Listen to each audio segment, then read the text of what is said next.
मामी मुझे बहुत ही अच्छी लग रही थी और मैं भी अपनी मामी को काफी अच्छा लग रहा था। मामी को देखते ही मेरा मन धड़ता है। मामी को देखकर मुझसे रुका नहीं जा रहा था। मैं चाहता था कि मामी घोड़े की सवारी करें, इसलिए मैं भी और ज्यादा उतावला हो रहा था, लेकिन एक तरफ से मैं ये भी सोच रहा था कि मामी घोड़े के साथ रेस ना करें और वो मना कर दे। लेकिन मैं पीछे नहीं हटना चाहता था, इसलिए अपने काम में लगा रहता था। हेलो दोस्तों, ये बात अभी कुछ महीने हने पहले की है। मेरी उम्र अभी 20 साल की है और मैं एक नौकरी के लिए ज्यादा मेहनत कर रहा हूँ। एक दिन अचानक मेरे फोन की घंटी बजी। उस समय मेरा फोन कमरे में चार्जिंग में लगा हुआ था और उस समय मैं बाहर बैठे अपने दोस्तों से बात कर रहा था। मैं उनसे काफी देर तक बात करता रहा। दरअसल मैं और मेरे दोस्त नॉलेज की बातें कर रहे थे, इसलिए और भी ज्यादा देर तक बाहर बैठा रहा। उसके बाद जब मैं कमरे के अंदर गया तो मेरी मामी ने 3 बार कॉल किया था। मैंने सोचा अब तो मामी यही सोचेंगी कि जरूरी समय में फोन भी नहीं उठाता है। फिर मैंने अपनी मोबाइल से उनको कॉल किया। पहली बार तो मामी का फोन नहीं उठा। मैंने सोचा मामी साहब नाराज हो गई है, इसलिए अब वो भी फोन नहीं उठा रही है। मैंने दोबारा से कॉल किया तो इस बार मामी का फोन उठा। मैं कहा, नमस्ते मामी। उन्होंने नमस्ते किया और गुस्से से बोली, फोन कहाँ था? कब से तुमको मैं फोन कर रही हूँ। मैंने अपनी गलती मानी और कहा, मामी, मेरा फोन कमरे में था और मैं बाहर दोस्तों से बात कर रहा था, इसलिए आपकी कॉल नहीं उठा पाया। उसके बाद मामी का गुस्सा धीरे धीरे शांत होने लगा। मैंने मामी से कहा, मामी, कोई अर्जेंट काम था? उन्होंने कहा, हाँ, मेरी सास अभी 2 दिन से ज्यादा बीमार हो गई है, इसलिए तुम्हारे मामा मेरी सास को आपके घर में छोड़ देंगे और वहीं रहकर उनका इलाज हो जाएगा, क्योंकि यहाँ से हर 2 दिन बाद उन्हें ले जाने में बहुत दिक्कत मिलेगी। मैंने कहा, ठीक है, मामा उन्हें लेकर आ जाएं। उसके बाद हम उन्हें यहाँ अच्छे डॉक्टर के पास ले जाकर उनका इलाज कराएंगे। फिर बोली, लेकिन जब वो ठीक हो जाएंगी तो तुम्हें ही उन्हें घर में छोड़ने आना होगा। मैंने कहा, ठीक है मामी, मैं 2 दिन का समय निकाल कर मैं आ जाऊंगा। उसके बाद मैंने यह बात अपनी मम्मी से बताया और पापा भी पास में बैठे हुए थे। पापा बोले, ठीक है, जब तक उनकी माँ ठीक नहीं हो जाएंगी तब तक वो हमारे ही बीच में रहेंगी। अगले दिन मामा अपनी मामी को लेकर वहां से चल दिया। काफी दूर का सफर भी था, इसलिए उन्हें आने में शाम हो गई। वो जहाँ रहते हैं वहां उन्हें कोई अच्छा डॉक्टर नहीं मिला, तभी वो शहर में इलाज कराना चाहते थे। शाम को मामा जी आए। फिर मम्मी ने उनके लिए चाय बनाई। मामा ने और उनकी मम्मी ने चाय पिया और अपनी बीमारी के बारे में बताने लगी। वो बोली, पहले भी उन्हें दिक्कत मिली थी, लेकिन 2 दिन सही रहने के बाद फिर से वही दिक्कत होने लगती है। पापा ने कहा, यहाँ सब सही हो जाएगा, तुम ज्यादा सोचो मत। उसके बाद मम्मी ने खाना बनाया और मामा और उनकी मम्मी को खाना परोस कर दिया। वो दोनों खाना खाए फिर कमरे में सोने चले गए। इतने दूर की सफर करने के बाद उन्हें अजीब सा लग रहा था, इसलिए जाकर वो तुरंत ही सो गए। मामा की मम्मी को बीमारी के कारण यास बहुत लगती थी। वो रात में कम से कम 4 से 5 बार पानी मांगती और मामा को बार बार जगना पड़ता। लेकिन फिर भी मामा अपनी मम्मी का बहुत ख्याल रखते हैं। अगली सुबह मम्मी ने नाश्ता बनाया। उसके बाद सब लोगों ने नाश्ता किया। फिर मामा और मेरे पापा उनको लेकर हॉस्पिटल गए। इन लोगों को वहां से आने में 3 घंटे लग गए और फिर तुरंत मामा ने अपने घर जाने के लिए तैयारी बनाने लगे। पापा ने उन्हें रोका और पूछा, आज तो रुक जाओ, फिर कल चले जाना। लेकिन मामा बोले, मुझे परसों अपनी ड्यूटी में जाना है, क्योंकि बास का 2 बार कॉल आ चुका है, इसलिए मेरा जाना बहुत जरूरी है। उसके बाद खाना खाकर वो चले गए। इधर मेरी बुआ का भी फोन आ रहा था, क्योंकि मेरी बुआ मेरा बहुत ख्याल रखती है और मेरे साथ काफी बार क्रिकेट भी खेल चुकी है, इसलिए वो अब घूमने के लिए बार बार फोन कर रही थी। उस समय मैं बुआ का फोन नहीं उठाता हूँ। अब धीरे धीरे उनकी हालत में सुधार आ रहा था।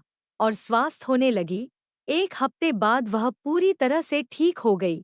एक दिन मैंने अपनी मामी को फ़ोन किया और कहा, मामी आपकी मम्मी तो एकदम से ठीक हो गई है और वो आने के लिए कह रही है। वो बोली, एक का मामी नहीं मान रही थी और बोली, मैंने आपको बहुत परेशान किया है। पापा बोले, हम बस यही चाहते थे कि आप जल्दी से ठीक हो जाओ। उसके बाद मैं अगले दिन उनको लेकर उनके गांव जाने लगता हूँ। मेरे पास कोई निजी साधन भी नहीं था, इसलिए हम लोग बस से जाते हैं। जब मैं बस में बैठ गया, बस में बैठे बैठे मैं बोर हो रहा था कि तभी फिर बुआ का फोन आ गया। मैंने फोन उठाया तो वो भी नाराज होकर बोली, तुम्हारे पास एक भी समय नहीं है क्या? मैंने कहा, ऐसी बात नहीं है बुआ। वो माँ बहुत दिन हो गए हैं, साथ क्रिकेट नहीं खेले हैं। अब फिर से मन खेलने का हो रहा है। अगर समय हो तो आज आ जाओ। कौन सा दूर है हमारा घर? फिर मैंने उनको बताया कि मैं मामी की मम्मी को छोड़ने उनके घर जा रहा हूँ। फिर बुआ ने कहा, अच्छा अपनी मामी की यहाँ से कब आ जाओगे? मैंने कहा, एक दिन रुकना है, उसके बाद मैं अपने घर आ जाऊंगा। फिर किसी दिन आपके यहाँ घूमने आऊंगा। उसके बाद कुछ देर तक मैं अपनी बुआ से बात करता रहा, क्योंकि बस में बैठे बैठे एकदम मन भर गया था। किसी तरह मैं उनको लेकर उनके घर पहुंचा। घर जाते ही मामी देखकर बहुत खुश हुई। फिर मामी ने पानी पीने को दिया और कुछ मिठाइयाँ खाने को दिया। मैं अपनी मामी को कुछ देर तक देखता ही रहा, क्योंकि मामी मेरी पहले से अब बहुत ज्यादा सुंदर लग रही थी। वो एकदम से बदल चुकी थी। हम लोग घर सही सलामत पहुंच गए हैं। वो बोली, मामी ने तुम्हें कुछ खाने को दिया कि नहीं? मैंने कहा, हाँ मामी, अभी नाश्ता किया हूँ और अब आराम कर रहा हूँ। मामी किचन में खाना बना रही थी। उसके बाद मैं फोन रख देता हूँ। खाना बनने के बाद मामी कमरे में आए और मेरा हाथ पकड़कर मुझे उठाने लगी। चलो पहले खाना खा लो, उसके बाद आराम से सोना। आकर मैं कमरे से बाहर आया और मामी ने खाना परोसा। मैंने आराम से खाना खाया। मामी मेरे बगल में बैठ गईं और मुझे रहलाएं, क्योंकि मुझे ऐसा लग रहा था कि मामी भी ओरे के साथ रेस लगाना चाहती हैं। फिर मैं खाना खाकर कर उठा। मामी बोली, चाहो तो तुम मेरे कमरे में सो जाओ। मैं भी यही चाहता था, क्योंकि दूसरे के घर में अकेले सोने में मुझे बहुत अजीब लगता है। फिर मैंने हाँ कर दिया और मन ही मन और ज्यादा खुश हुआ। उसके बाद पहले ही कमरे में जाकर सोने चला गया और मामी मेरी सारे बर्तन धुलने चली गए। मैं आंखें बंद करके सोने लगा, क्योंकि मैं बहुत ज्यादा थका हुआ था। मुझे पता ही नहीं चला कि मामी कमरे के अंदर कब आ गए। जब वो बगल में लेट गई और थोड़ी देर बाद वो मेरी तरफ करवट ले लिया, तब मेरी नींद खुली तो देखा कि मामी लेटी हुई है। उसके बाद से मुझे नींद नहीं आ रही थी। मैं सोच रहा था कि मामी से घोड़े के साथ रेस लगाने के लिए कहूँ या फिर ना कहूँ। लेकिन कुछ देर बाद मामी ने कहा, अच्छा सुनो, मुझे घोड़े के साथ रेस लगाना है। मैं सीधा मान गया और उनसे कुछ नहीं कहा। उसके बाद हम दोनों ने घोड़े के साथ रेस लगाया। मेरा घोड़ा काफी रफ्तार से दौड़ रहा था, इसमें हम दोनों को बहुत अच्छा लगा। ज्यादा थके होने की वजह से मैं जल्दी ही सो गया। उसके बाद मेरी मामी भी सो गई। मेरी मामी सुबह 4 बजे जग गई और धीरे धीरे घर की साफ सफाई करने लगी। मेरी नींद सुबह 6 बजे खुली और मैं कमरे के बाहर आया तो मामी मेरी उस समय नहा चुकी थी और नाश्ता तैयार कर रही थी। मामी से कहा, आप बहुत जल्दी उठ जाते हो? वो बोली, हाँ आदत हो गई है। मैंने कहा, अच्छा मैं भी नहाने जा रहा हूँ, नहाने के बाद ही नाश्ता करूँगा। उसके बाद मैं नहाने लगता हूँ और नहाकर मैं नए कपड़े पहन लेता हूँ। मामी बोली, अरे नए कपड़े, आज ही घर जा रहे हो क्या? मैंने कहा, मामी मुझे रोकना मत, क्योंकि टाइम नहीं है मामी, अभी भुआ के यहाँ जाना है। वो बोल रही थी कि कोई जरूरी काम है। मामी मुझे रोकने की बहुत कोशिश कर रही थी, लेकिन मैं नहीं रुका और किसी ना कि ठीक है खाना खा लो, उसके बाद चले जाना। मैंने जल्दी जल्दी खाना खाया और बस स्टैंड आ गया। बस खड़ी हुई थी, मैं बस में जल्दी से बैठ गया, फिर अपनी घर की तरफ चल दिया। मुझे घर वापस आने में बस में उतनी दिक्कतों का सामना करना पड़ा। शाम तक मैं अपने घर आ गया। मैंने बुआ को फोन किया और उनसे कहा, बुआ तुम मेरी मम्मी से बात कर लो, वो अभी भेजेंगी कि नहीं।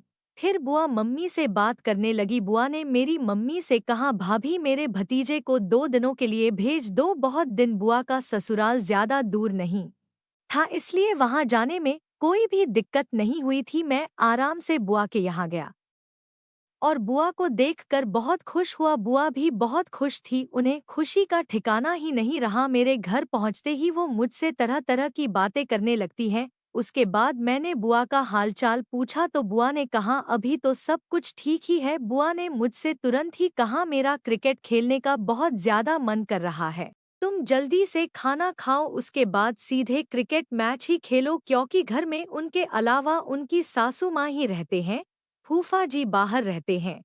इसलिए बुआ क्रिकेट खेलने के लिए और भी ज्यादा उतावली हो रही थी। मैंने बुआ से कहा, बुआ अभी मुझे भूख नहीं लगी है, पहले क्रिकेट मैच शुरू करते हैं, फिर बाद में खा लूँगा मैं और बुआ बस क्रिकेट खेलने लगते हैं। बुआ को तो बहुत ज्यादा अच्छा लग रहा था, क्योंकि उन्हें तो बचपन से ही ये खेल बहुत ही ज्यादा पसंद था। मुझे भी बहुत अच्छा लग रहा था। हम दोनों ने ये खेल कम से कम 3 घंटे लगातार खेला। उसके बाद भुआ बोली, आज बहुत अच्छा लग रहा है, कब से मेरी ये इच्छा पूरी नहीं हो रही थी। उसके बाद मैंने खाना खाया और फिर से क्रिकेट खेलने का मन होने लगा, इसलिए हम दोनों ने बहुत क्रिकेट मैच खेले और बैटिंग भी बहुत शानदार की। बुआ मेरी बैटिंग देखकर बहुत खुश हो जाती है। अगले दिन फिर बुआ को मार्केट में शॉपिंग करने जाना था तो बोली, चलो मेरे साथ, मुझे मार्केट में कुछ कपड़े लेने हैं और अपने लिए भी कपड़े ले लेना। बुआ मेरी मना करने के बाद भी मुझे मार्केट में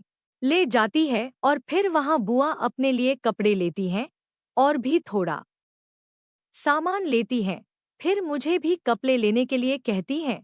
मैं बुआ से मना करता हूँ कि बुआ मेरे पास अभी बहुत सारे कपड़े हैं, लेकिन फिर भी वहां मेरे लिए कपड़े अपनी पसंद का लेती हैं। और फिर हम लोग अपने घर आ जाते हैं। बुआ के एक लड़का है जो अभी 6 साल का है, मैं बस उसी के साथ खेलकर अपना समय बिता लेता हूँ और अगर क्रिकेट खेलने का मन होने लगता तो अपनी बुआ के साथ खेलता। मैं बहुत ही ज्यादा खुश था। फिर मैं बुआ से कहा, अच्छा बुआ अब मुझे घर जाना चाहिए, क्योंकि काफी दिन हो गए हैं अभी घर नहीं गया हूँ। बुआ मेरी बात समझते हुए कहती है, ठीक है चले जाओ। फिर मैं नहाया और तैयार होकर अपने घर आ गया। दोस्तों, ये कहानी आपको कैसी लगी कमेंट में ज़रूर बताएं और अगर अभी तक हमारे चैनल को सब्सक्राइब नहीं किया हो तो जल्दी से कर लो, ताकि आगे आने वाली अच्छे और स्टोरी आप तक पहुंच सकते हैं।